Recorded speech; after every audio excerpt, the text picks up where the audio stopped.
Ассаламу алейкум барыңыздарга. Биз бүгүн ушундай сиздер менен биргеликте ушундай миник баштыкча тигиз же болбосо косметичка. Бул косметиканын бардык майда барат нерселерди сактаганга колдонсоңуздар болот. Эң биринчиден бизге материал тканьдар керек болот. Бул үчүн бизге сырткы бет үчүн бизге бархат материалы керектелди. Ички бет үчүн жука материал керек. Ортого калың болуш үчүн экөөнүн ортосуна синтепон коюшубуз керек. Ошентип бир өлчөмдө шырып алабыз. 3 тканьды бириктирип мына мынтип шырып бүткөн соң чекесиндеги ашып калган тканьдарды кыркып салабыз. Кыркып салгандан кийин бизге тигкенге оңой болот. Эми болсо бизге бул чоң узун бөлүкчөнү биз ушинтип ушул жеринен 3 сантиметр же болбосо 4 сантиметр кыркып алабыз. Бул жерге биз замокту отургузабыз.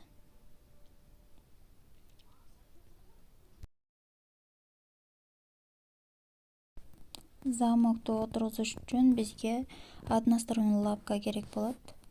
Бул лапка замоктун түбүнөн тигет.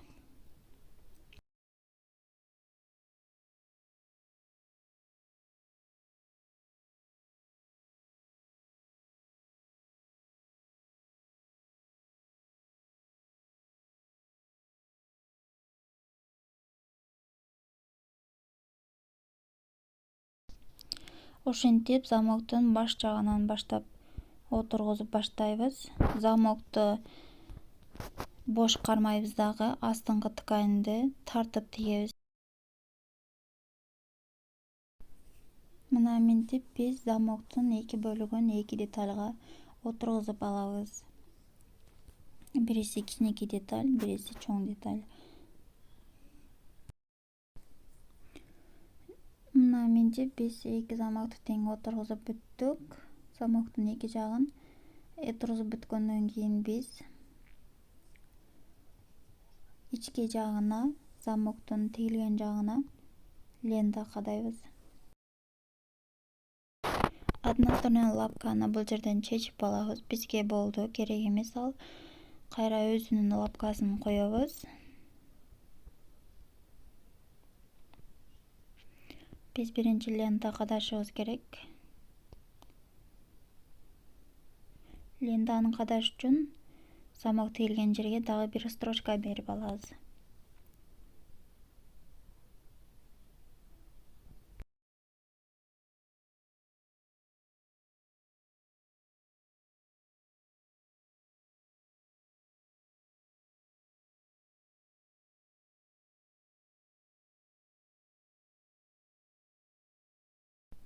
Дагы бир строчка тигип болгон соң бизге ушундай лента керек болот.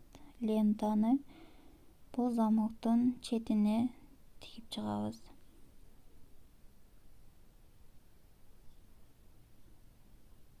Мына мынтип эки бүктөп, эки жагынан 0,5 строчка беребиз.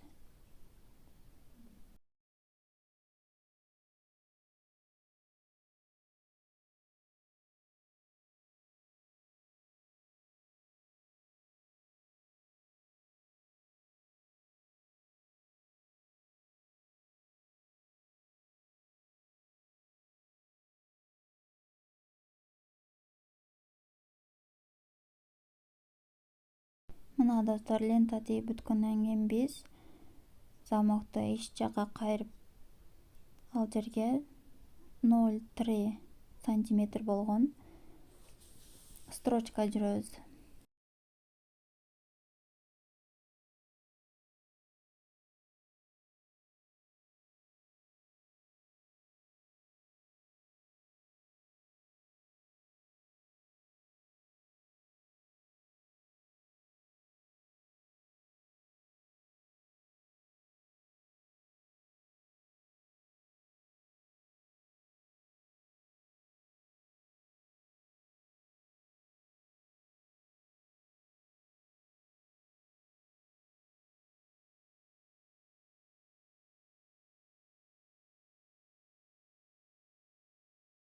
Мына достор, биз эки жака тең строчка берип өттүк. Замоктун ачканын кыркып салабыз. Бул жерде бизде кичинекей деталь. Бул детальды бул жерге жармаштырабыз. Ар бир тегилген жерлерди лента менен каптап дагы тегип чыгабыз.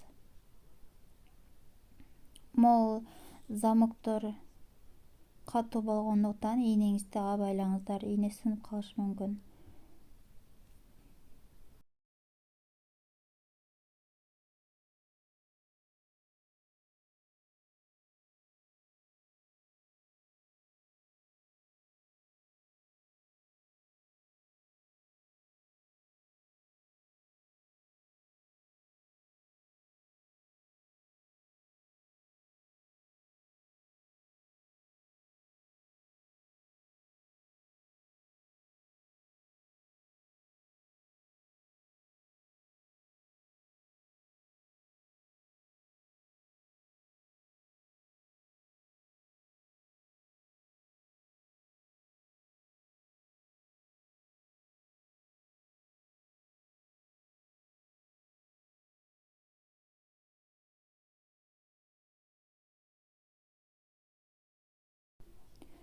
Бир жагына тегип бүткөн соң кайра экинчи жагын тигебиз.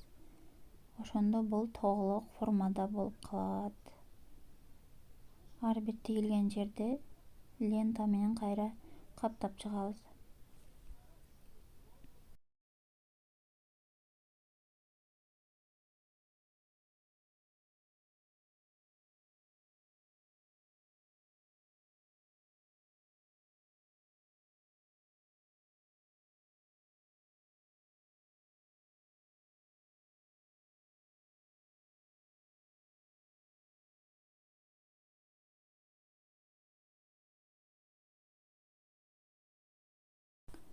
Биз эми бул эки төртбурчтук детальдарды жармаштырабыз. Алгачанын сантиметрлерин тегиздеп алабыз. Бизге ровно канча сантиметр керек болсо ошончо сантиметр болуш керек. Мен ушул шырып бүткөндөн кийин гана тегиздейм, себеби шырыганда материал кичине размерин жоготот.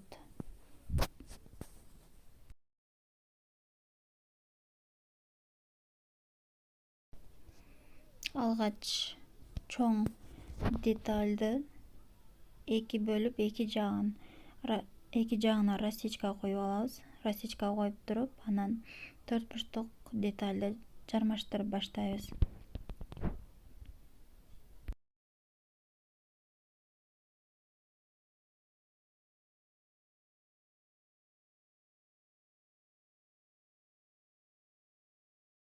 Жармаштырып болгон соң ар бир тигилген жерде кайра дагы да строчка жүрүп, анан лента менен каптайбыз.